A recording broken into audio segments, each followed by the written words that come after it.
اللہ کے تمام فرامین قرآن ہی میں ہو، یہ آپ کو کس نے کہہ دیا؟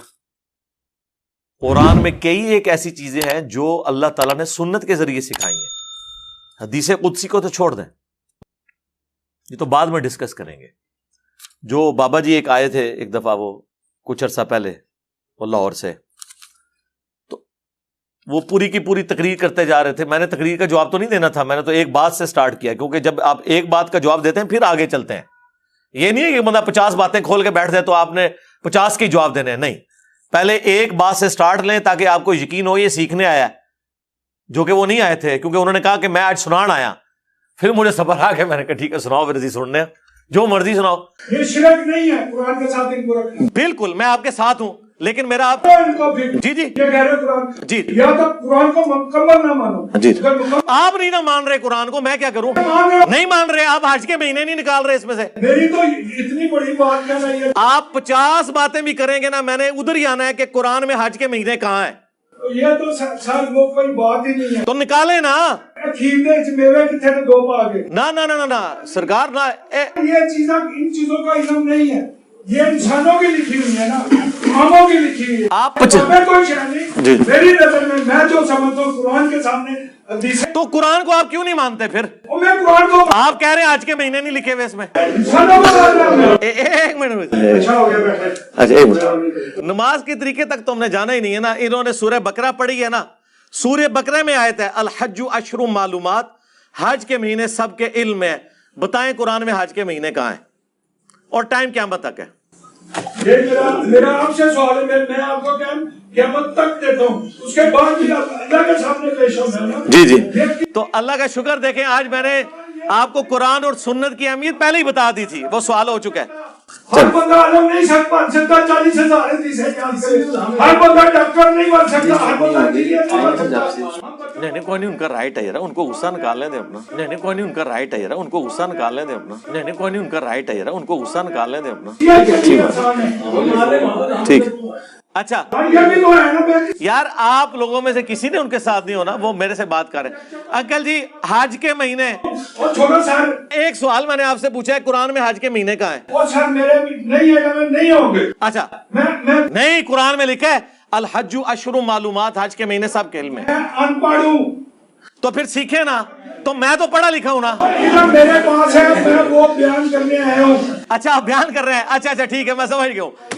ہاں یہ مسئلہ ہے، وہ آپ کو اللہ سے ٹائم دیتے ہیں بیان کرنے کا، بالکل ٹھیک ہے، لیکن ہم بات پھر وہیں سے سٹارٹ کریں گے۔ جو آپ کا کلیم ہے نا کہ قرآن کے علاوہ یہ حدیث کی کتابیں شرک ہیں، تو ہم آپ سے پوچھیں گے قرآن میں اللہ تعالیٰ نے سورۃ البقرہ میں فرمایا الحج اشہر معلومات، حج کے مہینے سب کو معلوم ہے، تو قرآن نے حج کے مہینوں کا ذکر کیوں نہیں کیا؟ ان مہینوں کے نام قرآن میں کیوں نہیں آئے؟ تاکہ ہمیں پتہ چل جاتا۔ اس لیے کہ اللہ نے خود ہی کہہ دیا ہے کہ سب کو معلوم ہے۔ اگر قرآن میں نازل ہوئے ہوتے نا تو یہ آیت یوں ہوتی کہ حج کے مہینے آپ کو بتا دیے گئے ہیں پہلے ہی، یہاں ہے کہ سب کو معلوم ہے، یعنی قرآن کے نزول سے پہلے بھی سب کو معلوم ہے حج کے مہینے کون سے ہیں، شوال، ذیقعدہ اور ذوالحجہ، کیونکہ رمضان کے بعد لوگ حج کی تیاری شروع کر دیتے تھے، پیدل جو سفر کرنا ہوتا تھا۔ ویسے تو وہ ایکٹیویٹیز ذوالحجہ میں جا کے ہوتی ہے، لیکن وہ حج کے مہینے سارے ہیں، وہ شمار ہوتے ہیں۔ تو قرآن نے ہمیں سنت کی طرف دھکیلا۔ خود قرآن میں اللہ تعالیٰ فرماتا ہے جب تم اذان دیتے ہو تو تمہاری اذان کا مذاق اڑاتے ہیں۔ اسی طریقے سے سورۃ الجمعہ میں آیا کہ جب جمعے کے لیے اذان دی جائے تو مسجد کی طرف جاؤ۔ تو اذان کے الفاظ کدھر ہیں؟ قرآن میں کہیں الفاظ آئے ہیں اذان کے؟ سنت میں آئے ہیں۔ تو اس کا مطلب ہے کہ قرآن تو سنت کو پہلے ہی مانی ہوئی ہے۔ اسی لیے غامدی صاحب نے جملہ صحیح بولا تھا کہ سنت قرآن پر مقدم ہے۔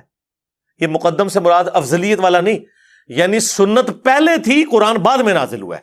مجھے بتائیں، یہ جو حج یا عمرہ کے موقع کے اوپر، خصوصاً حج تمتع کے لیے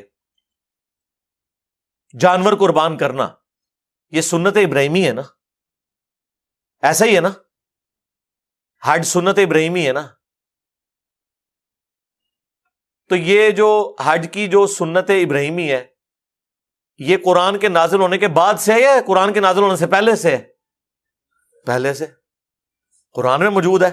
ملت ابیکم ابراہیم ہوا سماکم المسلمین من قبل وفی ھذا، پیروی کرو اپنے باپ ابراہیم کی ملت کی جس نے قرآن کے نزول سے پہلے تمہارا نام مسلم رکھا تھا، اور اس کتاب میں بھی اللہ نے تمہارا نام مسلم رکھا۔ یہ قرآن میں بھی آ گیا کہ ابراہیم جو ہے، ہو سکتا ہے کل نو کوئی کہے کہ جی دسو اے کتے لکھے ہے کہ ابراہیم قرآن سے پہلے کے ہیں، یہ بھی قرآن لکھا ہے۔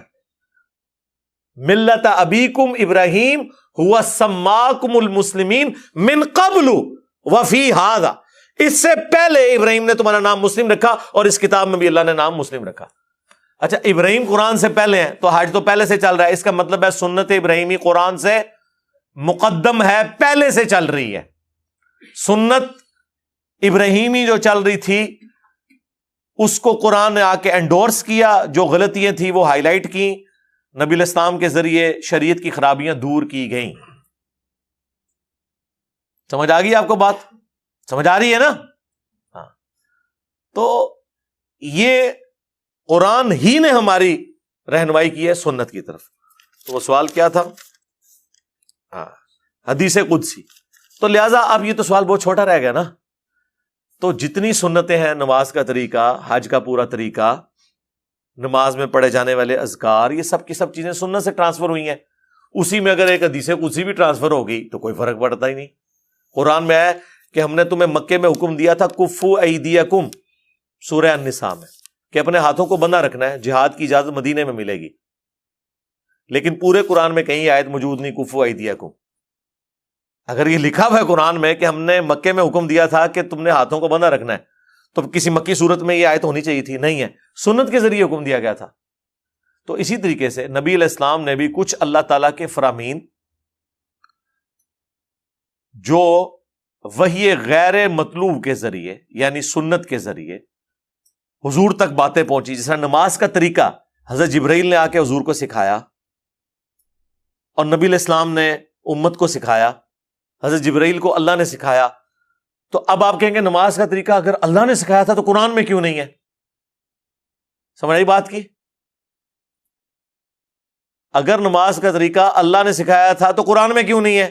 اس لیے کہ سنت میں آ گیا۔ تو حدیث قدسی اگر اللہ کا فرمان تھی تو قرآن میں کیوں نہیں ہے؟ اس لیے کہ سنت میں آ گئی۔ جس طرح مسلم شریف میں حدیث قدسی ہے مشہور کہ اللہ تعالیٰ فرماتا ہے میں نے نماز اپنے اور اپنے بندے کے درمیان برابر تقسیم کر لی ہے، آدھی میرے لیے آدھی اس کے لیے۔ جب میرا بندہ کہتا ہے الحمدللہ رب العالمین، میں کہتا ہوں میرے بندے نے میری حمد کی۔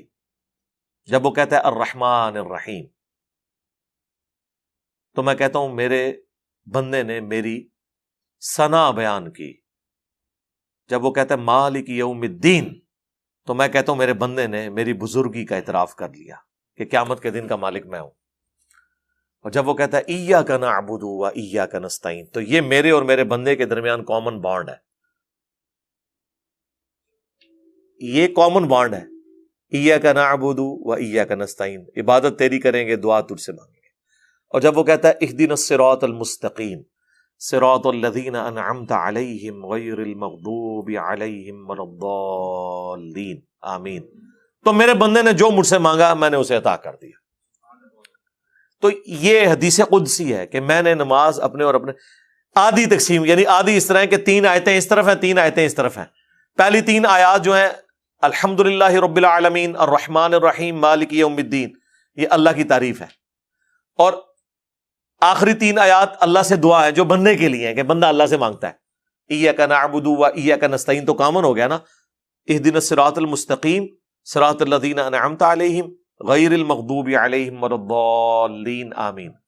اور ایاک نعبد و ایاک نستعین یہ میرے اور میرے بندے کے درمیان کامن ہے، اور یہ کامن بھی ایسا کامن ہے کہ اس آیت کا بھی سینٹر ہو جاتا ہے۔ ایاک نعبد یہ اللہ کی عبادت ہوگی، اور وَإِيَّاكَ نَسْتَعِينُ یہ بندے کا مانگنا ہو گیا اللہ سے۔ تو سورہ فاتحہ ایگزیکٹ 2 ٹکڑے ہو جاتی ہے، إِيَّاكَ نَعْبُدُ وَإِيَّاكَ نَسْتَعِينُ۔ وَإِيَّاكَ نَسْتَعِينُ میں جو واو ہے نا، یہ ہے سینٹر سورہ فاتحہ کا۔ آدھی اس طرف اللہ کی ساری تعریف ہے، اس کی عبادت اور اس کے چرچے، اور آدھی اس طرف اس سے دعائیں ہیں۔ تو یہ حدیث قدسی ہے۔ بخاری مسلم میں کئی ایک احادیث قدسیہ موجود ہیں جس طرح وہ مشہور حدیث بخاری مسلم کی کہ میں اپنے بندے کے گمان کے قریب ہوں جو میرے بارے میں گمان کرتا ہے. اگر میرے طرف وہ ایک بالشت آتا ہے میں ایک ہاتھ آتا ہوں، اگر وہ ایک ہاتھ آتا ہے میں 10 ہاتھ آتا ہوں، اگر وہ چل کے آتا ہے میں دوڑ کے آتا ہوں. تو یہ میں کے ساتھ جتنے الفاظ ہیں نا، یہ سارے کے سارے حدیث قدسی ہیں. حدیث قدسی اس حدیث کو کہتے ہیں کہ جو فرمان اللہ کا ہوتا ہے لیکن زبان نبی علیہ السلام کی ہوتی ہے. پھر آپ سوچ رہے ہوں گے کہ حدیث قدسی اور قرآن میں کیا فرق ہے؟ حدیث قدسی اور قرآن میں فرق یہ ہے کہ قرآن میں جو اللہ تعالیٰ کے فرامین ہیں اس میں نبی علیہ السلام نے انہیں اپنے الفاظ میں بیان نہیں کیا بلکہ من و عن اس طرح ٹرانسفر کیا ہے. جبکہ حدیث قدسی میں نبی علیہ السلام نے اللہ تعالیٰ کے جو فرامین ہیں انہیں اپنی زبان میں عام فہم کر کے، جس طرح اللہ کے سے کوئی میٹنگ ہے اور اس کے احوال انہوں نے سنائے، لفظ بہ لفظ نہیں ہے. اس لیے آپ کو الفاظ میں فرق بھی نظر آئے گا. قرآن میں آپ کو الفاظ میں فرق نہیں نظر آئے گا. احادیث میں آئے گا ایک ہی حدیث قدسی مختلف جگہ ہوگی، تھوڑے بہت الفاظ کے فرق کے ساتھ ہو. وہ راویوں کا بھی ہو سکتا ہے فرق، اور نبی علیہ السلام اس کو ایکسپلین کرتے ہوئے بھی اس میں آپ کے اوپر کوئی obligation نہیں ہے کہ آپ نے ورڈ بائی ورڈ ہی اس طرح بتانا ہے. کچھ چیزیں ورڈ بائی ورڈ بھی بتائی ہیں، جس طرح بخاری مسلم میں آیا کہ ابن مسعود کہتے ہیں کہ نبی علیہ السلام ہمیں نماز کا تشہد اس طرح سکھاتے تھے جس طرح قرآن، التحیات للہ والصلوات والطیبات، یعنی ورڈ بائی ورڈ سکھائے. بعض چیزیں دعاؤں میں بھی ورڈ بائی ورڈ ہیں، بعض بالمفہوم ہے. ذہن میں رکھیے گا.